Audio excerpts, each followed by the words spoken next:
चला तर मग आज बनवूया एकदम झणझणीत विदर्भ स्पेशल पनीर करी।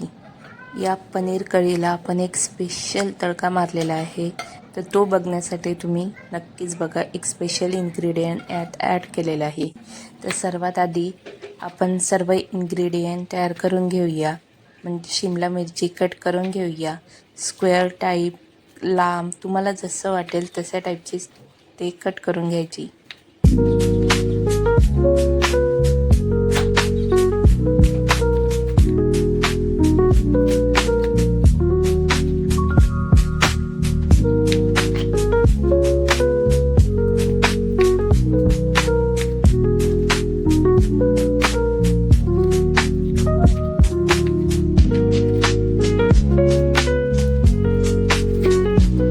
आणि अशाच प्रकारे कांदे पण छान स्क्वेअरमध्ये कट करून घ्यायचे। तुम्हाला पाहिजे तो शेप तुम्ही देऊ शकता।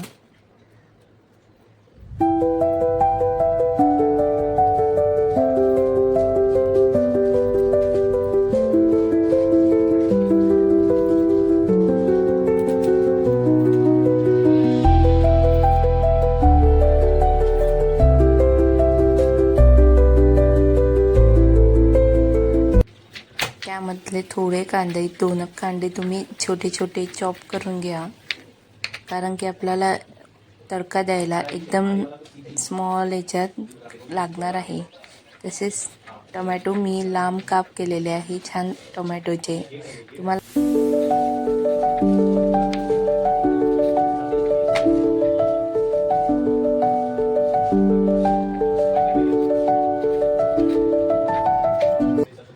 आणि 1.5 टोमॅटो मी प्युरी करण्यासाठी वापरते आहे, कारण की आपल्याला टोमॅटोची प्युरी पण लागेल।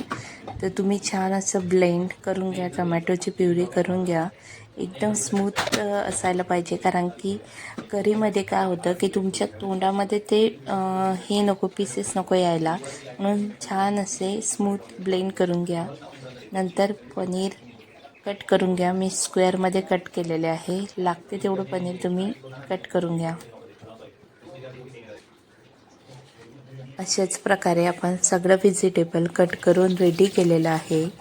तर आता चला फोडणीची तयारी करूया। सर्वात आधी तर आपण छान तेल घालूया।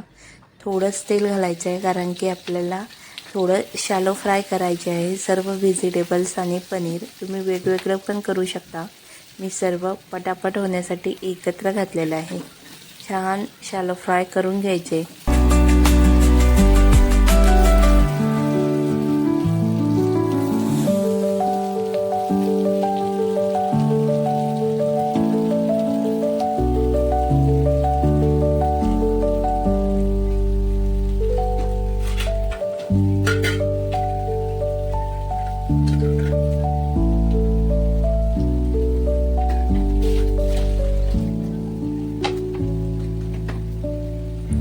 बघा, छान असं कलर आलेला आहे। तर आता मी त्याला साईडने एका प्लेटमध्ये काढून घेते। कलर बघा तुम्ही किती छान आलेला आहे, आणि शिमला मिरची, प्याज वगैरे सगळं, कांदा वगैरे सगळं व्यवस्थित फ्राय झालेलं आहे। आता तुम्ही त्याच कढई घेऊ शकता, नाही तर चेंज पण करू शकता। त्यात थोडं अजून तेल घालून मी फोडणीची तयारी केलेली आहे। आधी मोहरी, जिरं आणि काही खडे मसाले टाकून त्याला थोडं फ्राय केलेलं आहे। नंतर कांदा टाकलेला आहे। कांदा छान परतून घ्यायचा लालसर होईपर्यंत। त्याचं पाणी, त्याचा ओलावा थोडा निघायला हवा। छान त्यात अद्रक लसणाची पेस्ट टाका। 1 चम्मच अद्रक लसणाची पेस्ट टाकलेली आहे मी।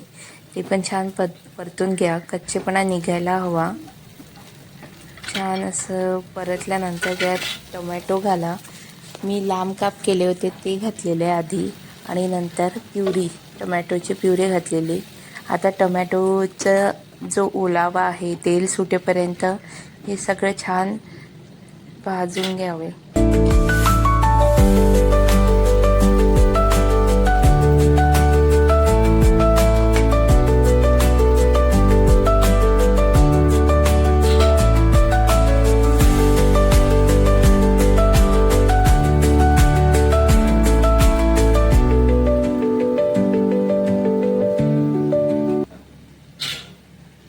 असं तेल सुटलेलं आहे मसाल्याला.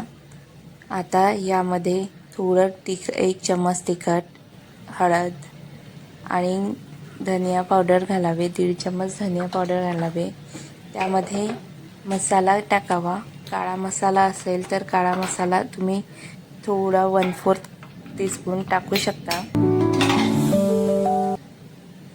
नंतर पनीरचा रेडीमेड मसाला मिळतो, 1 पॅकेट मिळतं, ते टाकायचं. ते हे स्पेशल इन्ग्रेडियंट आहे. म्हणजे काय होतं, रेडीमेड पनीर मसाला मिळतो, त्याच्यामुळे एक वेगळा फ्लेवर येतो आणि ग्रेव्ही जे आहे त्यात तुम्ही पाणी जर ॲड केलं तर ते त्यामध्ये मिक्स होऊन जातं, व्यवस्थित ग्रेव्ही बनते. तर बघा, मी 2 टीस्पून तो मसाला घेतलेला आहे, त्यात पाणी ॲड केलं आणि नंतर तो रेडीमेड पनीर मसाला टाकलेला आहे. आणि आता याला छान तेल सुटेपर्यंत तुम्ही मसाला होऊ द्यावा.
छान आपली पनीरची ग्रेव्ही तयार झालेली आहे. बघा किती छान तयार झालेली आहे. आणि तुम्ही यामध्ये अजून पण पाणी घालू शकता, कारण की आपण मसाला तेवढा टाकलेला आहे की ते पाणी तेवढं त्यामध्ये पचून जाईल. तुम्हाला जर पातळ करायची असेल तर तुम्ही अजून पण पाणी टाकू शकता. मी नंतर आता मीठ टाकलेलं आहे थोडं, कारण की मी जेव्हा पनीर आणि व्हेजिटेबल फ्राय केलेलं त्यामध्ये पण थोडं मीठ टाकलं होतं, कारण की त्याला टेस्ट यायला हवी म्हणून.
आता ग्रेव्ही करी तुमची रेडी आहे. त्यात आपण जे व्हेजिटेबल आणि पनीर फ्राय केलेले होते ते टाकून घ्यावे.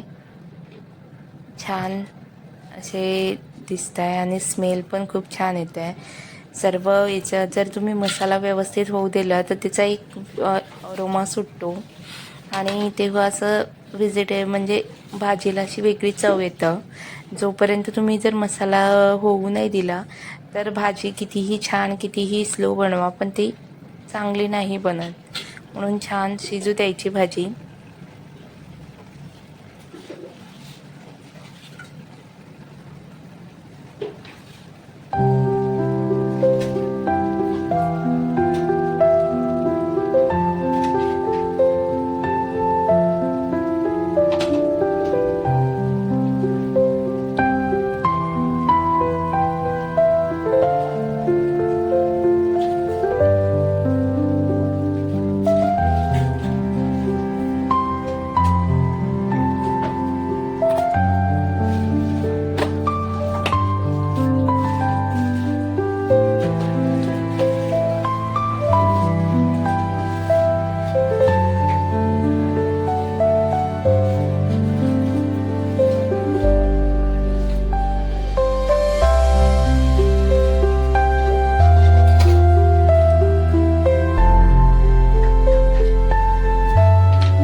हे तुमची पनीरची करी एकदम विदर्भ स्टाईल. कारण की आम्ही कसं आहे थोडं जास्त तिखट खातो.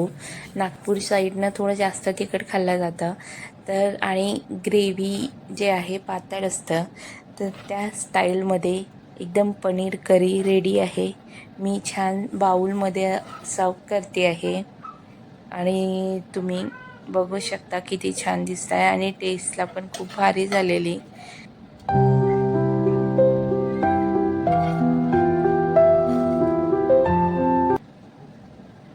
जर तुम्हाला व्हिडिओ आवडला असेल तर लाईक शेअर अँड सबस्क्राईब करा प्लीज. त्यामुळे आम्हाला मोटिवेशन मिळतं.